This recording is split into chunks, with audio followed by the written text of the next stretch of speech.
ડેડિયાપાડાના ધારાસભ્ય ચેતર વસાવા જ્યારથી જેલમાં ગયા છે ત્યારથી જ ચેતર વસાવાને લઈને અનેક ચર્ચાઓ આદિવાસી સમાજમાં થઈ રહી છે કે હવે આદિવાસી સમાજ આખરે કરશે શું।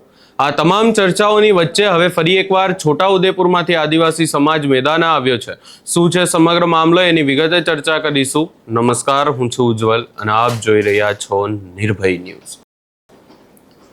છોટાઉદેપુર, નસવાડી આ તમામ વિસ્તારોમાં ચેતર વસાવાએ છેલ્લા કેટલાય સમયથી ઘણી મહેનત કરી છે અને હવે છોટાઉદેપુરના લોકો ચેતર વસાવા માટે પણ મેદાને આવ્યા છે। નસવાડીમાં ખાસ કરીને આ તમામ બાબતોને લઈને આવેદનપત્ર આપવામાં આવ્યું છે અને ચેતર વસાવાને જલ્દીથી જલ્દી જેલની બહાર લાવવામાં આવે એવી વાત પણ કરવામાં આવી છે। વધુમાં આ સમગ્ર બાબતને લઈને જે દ્રશ્યો સામે આવ્યા ત્યાંના લોકો શું કહી રહ્યા છે એ પણ સાંભળી લઈએ।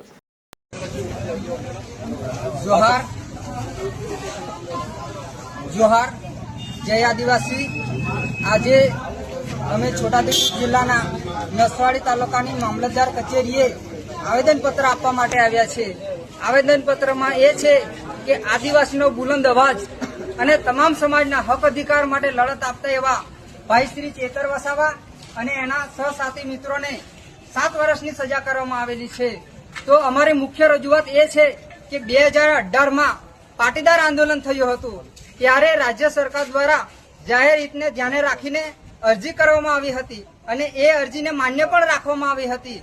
તો અમારી તમામ આદિવાસી સમાજની વિનંતી છે કે 2018ના કેસના સંદર્ભે જે ન્યાય આપ્યો હતો એવી જ રીતના અમારા આદિવાસી સમાજને પણ ન્યાય આપશો એવી વિનંતી કરીએ છીએ।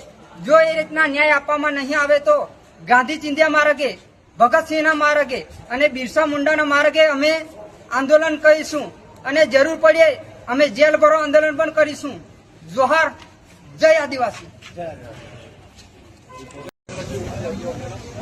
જોહાર જોહાર જય આદિવાસી। આજે અમે છોટાઉદેપુર જિલ્લાના નસવાડી તાલુકાની મામલતદાર કચેરીએ આવેદનપત્ર આપવા માટે આવ્યા છે। આવેદનપત્રમાં એ છે કે આદિવાસીનો બુલંદ અવાજ અને તમામ સમાજના હક અધિકાર માટે લડત આપતા એવા ભાઈ શ્રી ચેતર વસાવા અને એના સહસાથી મિત્રોને 7 વર્ષની સજા કરવામાં આવેલી છે। તો અમારી મુખ્ય રજૂઆત એ છે કે 2018માં પાટીદાર આંદોલન થયું હતું ત્યારે રાજ્ય સરકાર દ્વારા જાહેર હિતને ધ્યાને રાખીને અરજી કરવામાં આવી હતી અને એ અરજીને માન્ય પણ રાખવામાં આવી હતી। તો અમારી તમામ આદિવાસી સમાજની વિનંતી છે કે 2018ના કેસના સંદર્ભે જે ન્યાય આપ્યો હતો એવી જ રીતના અમારા આદિવાસી સમાજને પણ ન્યાય આપશો એવી વિનંતી કરીએ છીએ। જો એ રીતના ન્યાય આપવામાં નહીં આવે તો ગાંધી ચિંધ્યા માર્ગે, ભગતસિંહના માર્ગે અને બિરસા મુંડાના માર્ગે અમે આંદોલન કરીશું અને જરૂર પડે અમે જેલ ભરો આંદોલન પણ કરીશું। જોહાર, જય આદિવાસી।